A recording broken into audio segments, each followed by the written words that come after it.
Hey everyone, I'm back with another tutorial for you guys. I've been doing the watercolor background series and had tons and tons of requests for how do I do the watercolor background. So that's what I'm going to show you today. It's super simple. I just have a whole bunch of whatever color I want for the background, which today is green. As well as clean water, and somewhere, there it is, I have a paper towel. It's just wadded up so that I have something to wipe my brush with. So basically, the wet in wet technique and the wet on dry technique are as follows. The wet in wet means you get your ground, your paper, wet first, and that's what we're going to be doing. One of the fun things about watercolor is that when you put water down and then you put lots of water and lots of color on top, is it stays where it is wet. It will not go onto the dry space, which is something that's extremely handy.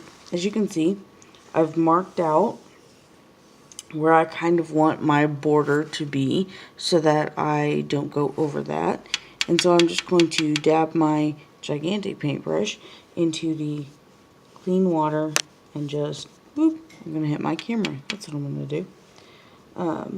Going to paint water inside my lines here, because I just want to get this paper wet. Now I like hot press watercolor paper, and the only real difference between a hot press paper and cold press paper, which is much more commonly used, is that the hot press is a lot smoother of a texture when working with it.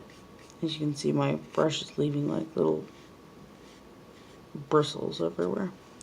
But that's pretty much it right there, is you just put water on it. Then I'm just going to use the same brush, I guess, because it doesn't really matter what brush you use after that. And I just want to put whatever colors I want on there. I'm just dabbing it into my watercolor and putting it on here. It's definitely not rocket science. I just want a colorful background for all my doodles and my gems. So I just pick whatever color I want it to be and just put it in here.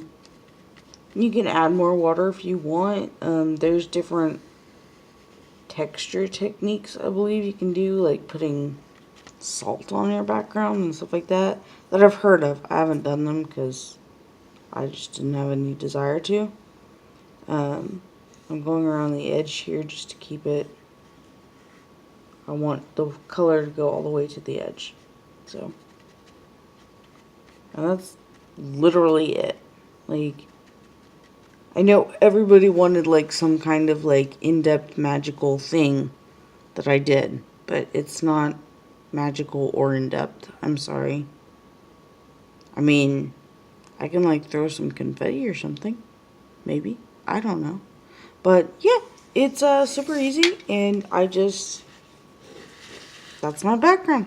And I will let it dry. As soon as it is dry, doodle all over it, make your gems. So on this one, I'll be using like dark blues and dark greens maybe, and white or cream for my lights and my darks, just so that I can kind of go along with the background, because I feel like that's what I want to do. That's pretty much it. I mean, there's like no difficulty whatsoever. Like, skill level 0. That's how hard this project is, but that's how I did all of the backgrounds for move this. And keep it lying flat just so that you don't, or you can move your watercolor like that and watch it drip down if you want. But just keep it decently flat. But that's how I did the backgrounds for all of these. And it's just very, very simple. You want more contrast in the background? I put in some yellow into that one. Just, they're very simple to do, the color backgrounds, and then once they're dry, it's completely easy to just tangle on top of it or draw and doodle on top of it and gem your card out. And they make just gorgeous, gorgeous cards. So, there you have it. Sorry, that was a little cutie there. Watercolor backgrounds. Super easy, super fun, and you should do one too. Talk to you next time. Bye.